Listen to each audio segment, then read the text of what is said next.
All right, let's go ahead and take a look at these three problems and see if we can figure this out. All right, so we're going to have to find the values of x and y.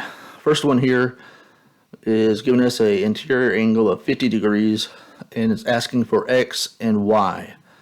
Well, we know that the interior angles equal up to 100 degrees for a triangle. So if we were to say that the 50 plus angle B plus angle C is going to equal to 180, what we could say is basically what these two angles are equaling to make the whole as 180.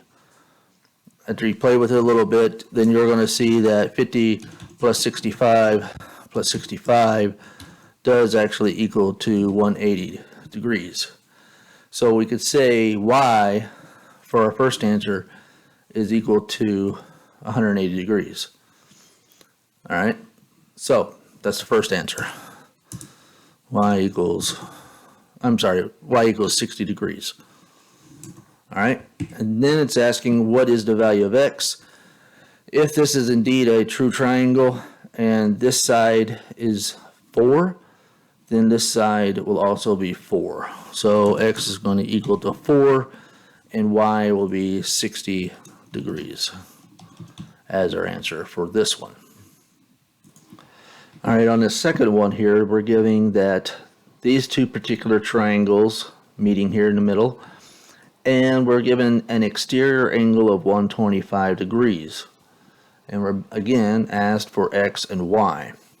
All right, so since this is an exterior angle, this is a supplementary angle here. So what that means is between this spot to this spot is equal to 180 degrees. So basically what you can say is 180 degrees minus 125 from our exterior angle, trying to find our supplemental angle of x, will give us a value of 55. So right now we know that x is equal to 55 degrees because of that. But they also want to know what y is. Well, straight across from here, if this is 55, then this will be 55. Because again, if you're looking at the supplementary to the adjacent interior, then it's going to equal also to 180. So that means that this angle is also 55 degrees. That being 55 degrees, we know that the interior of a triangle is equal to 180. So we have our 55 degrees basically plus, let's say, 2a for our two angles equals to 180 degrees. And then what we'll say is 2a is equal to 180 minus 55, which will be 2a is equal to 125, because it's basically the same thing that we're talking about.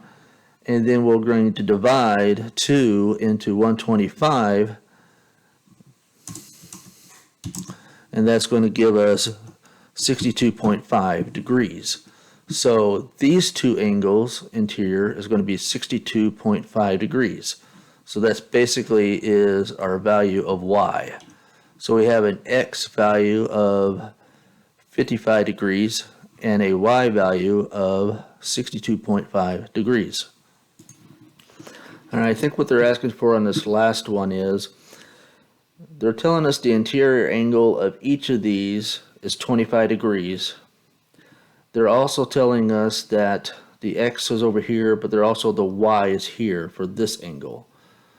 So if we were to look at this, it also appears that these two sides are congruent. So we have an angle that's congruent to each other, and we have a side congruent to each other.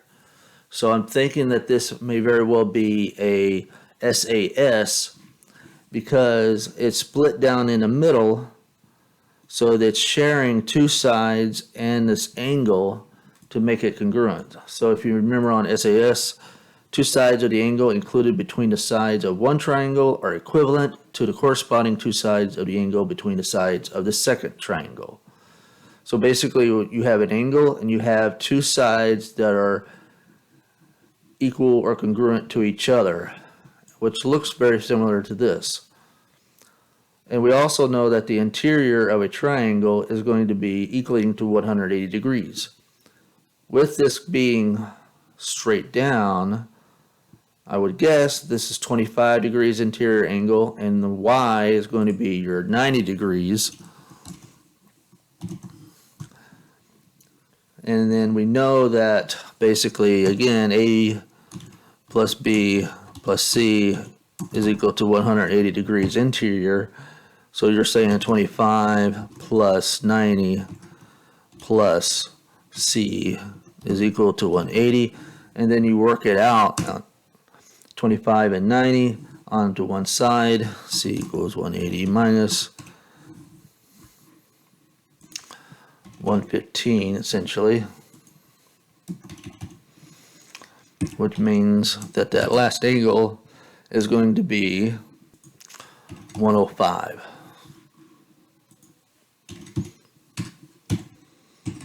So X is 105 and Y is going to be 90.